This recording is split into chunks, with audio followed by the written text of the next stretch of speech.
Bhavnagar Somnath national highway પર મહુવાના ઉમણિયાદર ગામ નજીક યોગ્ય કટની માગણી યા યોગ્ય ઓવરબ્રિજ યા અંડરબ્રિજની માગણી સાથે લોકોએ ઉગ્ર વિરોધ નોંધાવ્યો હતો। આમ આદમી પાર્ટીના રાષ્ટ્રીય સચિવ અને વીર માધાતા ગુજરાતના અધ્યક્ષ એવા રાજુ સોલંકીના નેતૃત્વ નીચે આ સમગ્ર આંદોલન યોજાયું હતું। થોડી વાર નેશનલ હાઈવે પર ચક્કા જામના દ્રશ્યો સર્જાયા હતા। જો કે પોલીસ એક્શન મોડમાં આવી અને યોગ્ય પગલાં લીધા હતા। સરકાર અને તંત્ર આ બાબતને લઈ હાલ નિંદ્રામાં છે, ત્યારે લોકોના બે હાલ થયા છે। તંત્ર યા સરકાર આ બાબતને લઈ યોગ્ય કરે તે જરૂરી છે।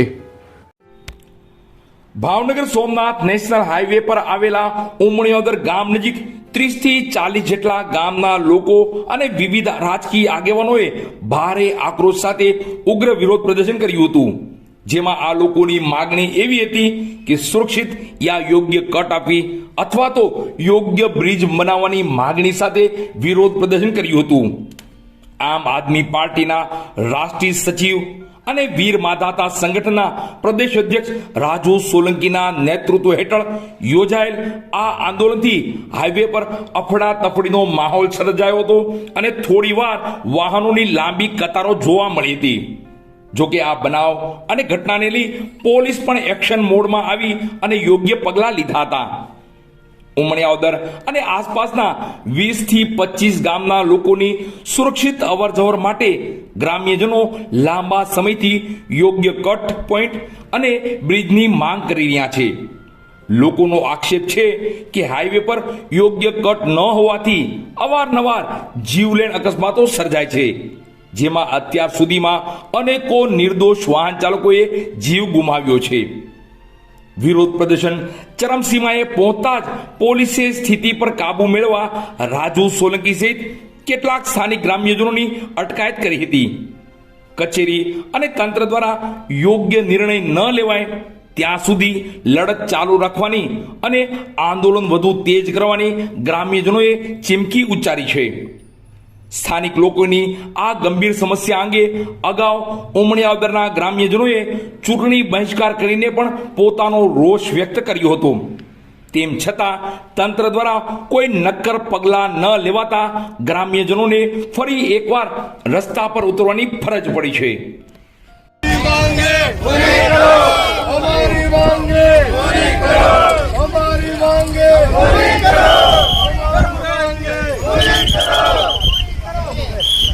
जब जब भाजप डरती है पुलिस को आगे करती है, जब जब भाजप डरती है पुलिस को आगे करती है, जब जब भारत डरती है पुलिस को आगे करती है। हाय रे गडकरी हाय हाय, हाय रे गडकरी हाय हाय। वोट आपो भाई, वोट आपो, हमने हमारो न्याय आपो, न्याय आपो, न्याय आपो, हमने हमारो न्याय आपो, न्याय आपो। પંચાયતની ચૂંટણી હતી કે કટ ખોલી દીધી હોય ગઈ એટલે પૂરી દીધી એટલે આપણે ખોલી નાખીએ। હાલો લાવો જેસીબી હું ખોલાવી દઉં। હાલો લાવો જેસીબી હું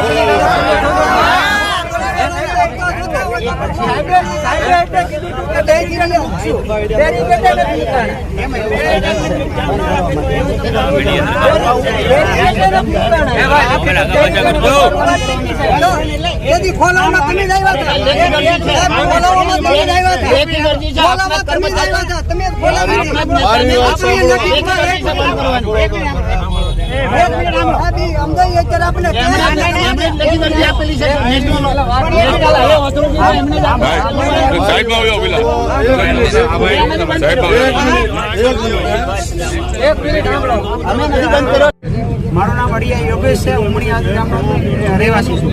અમને જ્યાં જ્યાંથી બ્રિજ હાઈવે નેશનલ હાઈવે બન્યો છે ત્યારથી કોઈ ઓવરબ્રિજ અથવા યોગ્ય પોઈન્ટ આપવામાં નથી આવ્યો। અમે અવારનવાર 2 થી 3 વર્ષથી આંદોલન કરી રહ્યા છીએ પણ અમને ન્યાય નથી મળ્યો અને અમારી એક જ માંગ છે, એકને ન્યાય અને એકને ખોળ કેમ?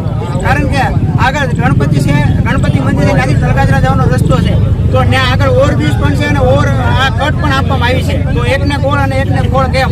અમારા ઉમણિયાર ગામના વિદ્યાર્થીઓ મવા અવારનવાર ભણવા જાય ગામે જતા હોય છે તો અકસ્માતો સર્જ્યા છે અને આ એક રેડ ઝોનમાં એરિયો અમારો આવી ગયો છે અને અવારનવાર અહીંયા એક્સિડન્ટ થયા છે અને 20 થી 25 લોકોના જીવ પણ ગયા છે. તો આ સરકાર ક્યારે જાગશે અને અમને ક્યારે ન્યાય મળશે એની માંગ કરી છે. અને જો આગામી દિવસોમાં યોગ્ય ઓવરબ્રિજ અમને નહીં આપવામાં આવે તો ઉગ્ર આંદોલન કરવામાં આવશે. કટ પાડવાની ફરજ કેમ પડી ગામ લોકોને? પેલા એ વિચારો. અહીંયા આ લોકોને રસ્તો નથી આપ્યો, આ લોકોને અહીંયા 25 ગામમાં જવાનો વિકલ્પ નથી, એટલા માટે એને અહીંયા કટ પાડી છે. અમારે 3 કિલોમીટર આમ જવાનું અને 3 કિલોમીટર આમ જવાનું. આ લોકોને પેટ્રોલ બાળવાના, ડીઝલ બાળવાનો સમયનો વ્યય થાય, કામ ધંધામાં મોડું થાય, તો એનું કાંઈ વિચારવાનું નહીં. આ 2 વર્ષથી આ લોકોની રજૂઆત છે, આ લોકોની સમસ્યા છે. કાલે ઓલા કોણ છે સંસદ સભ્ય સુતરિયા, ભરતભાઈ સુતરિયા કાલે પોસ્ટ ફેંકી. હવે તમને રેલો આવ્યો ત્યારે તમે પોસ્ટ ફેંકો છો? કાલે અમારી પોસ્ટ આવી કે રસ્તા રોકો આંદોલન કરવાનું છે, આ પ્રશ્નનું નિરાકરણ ન થાય. તો ભરતભાઈ સુતરિયા એને કાલે પોસ્ટ ફેંકી કે હું નીતિન ગડકરીને મળી અને આ ઉમણિયાવદર ગામનો જે રસ્તાનો પ્રશ્ન છે એની મેં રજૂઆત કરી. તો અત્યાર સુધી ભાઈ ક્યાં તું ભરતભાઈ સુતરિયા સૂતો હતો? અત્યાર સુધી તને રેલો આવ્યો ત્યારે તે આની મુલાકાત કરી નીતિન ગડકરીની. તો મારું કહેવાનું એટલું જ છે કે જો તમે સીધી રીતે આ ગરીબ માણસોનો અવાજ, ખેડૂતોનો અવાજ, મજૂર વર્ગના પછાત સમાજનો અવાજ નહીં સાંભળો, એની સમસ્યાનું નિરાકરણ નહીં લાવો, તો આવનારા દિવસોમાં અમને અમારો હક મેળવતા આવડે છે અને અમારો અધિકાર મેળવતા સમજી શકો. ભલે તમે પોલીસ અધિકારી હો, તમને અહીંયા બંદોબસ્તમાં મૂક્યા છે, બાકી આ લોકોનું જે આંદોલન છે, માંગ છે, જે આ લોકોનો પ્રશ્ન છે, એના નિરાકરણ માટે આ લોકો 2 વર્ષથી રજૂઆત કરે છે, પણ આ બેરી સરકારના કારણે આ લોકોનો અવાજ સંભળાતો નથી. બીજું કે અહીંયા 5 જેટલા લોકો 2 વર્ષમાં એક્સિડન્ટમાં મરી ગયા અકસ્માતને લીધે. આ સરકાર જેની નીતિ આ ગરીબ માણસો, મજૂર માણસો, ખેડૂતો, આ 25 ગામમાં વસવાટ કરે છે, નાના માણસો છે, પછાત માણસો છે, એની વાત ઉપર ધ્યાન આપવામાં આવતું નથી. અને જ્યારે પોતાના હક અને અધિકાર માટે, જ્યારે એની માગણી માટે રોડ ઉપર આવે ત્યારે તમારા જેવા પોલીસોને આગળ કરી દે અને તમે લોકો આગળ આવીને આ લોકોનો અવાજ દબાવવાના પ્રયત્ન કરો. ચૂંટણીનો સમય હતો તો કેમ કટ ખુલ્લી કરી દીધી? તાલુકા જિલ્લાની એટલે આ ભેદભાવ છે તલગાજડામાં કેમ ભાઈ તમે કટ મેકાવી? હું આ સરકારને પૂછવા માંગુ છું. આ પછાત સમાજનો વિસ્તાર છે, એટલે પછાત વર્ગના બધા ગામો છે, એટલે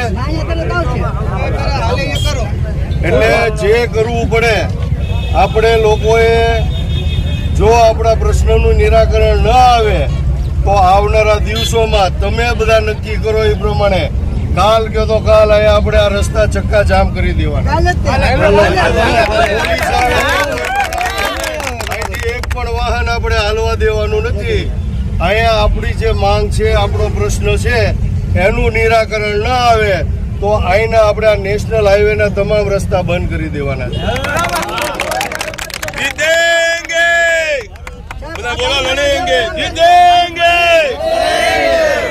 રાજુ સોલંકી, રાષ્ટ્રીય સચિવ આમ આદમી પાર્ટી અને ગુજરાત પ્રદેશ અધ્યક્ષ વીર માંધાતા કોળી સમાજ સંગઠન.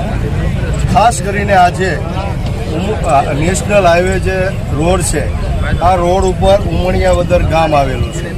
આ ગામની અંદરથી લગભગ 40 થી 50 ગામોનો આ રસ્તો છે, એની કનેક્ટિવિટી છે.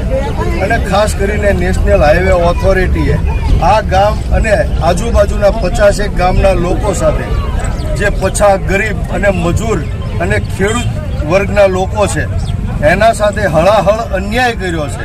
અન્યાય એ રીતે કર્યો છે કે જ્યારથી આ નેશનલ હાઈવે બન્યો છે ત્યારથી ખરેખર અહીંયા જે કટ આપવી જોવે, અહીંયા જે હાઈવે ઉપરથી રસ્તો આપવો જોઈએ એ કાયદેસર આ ગામને આપ્યો નથી.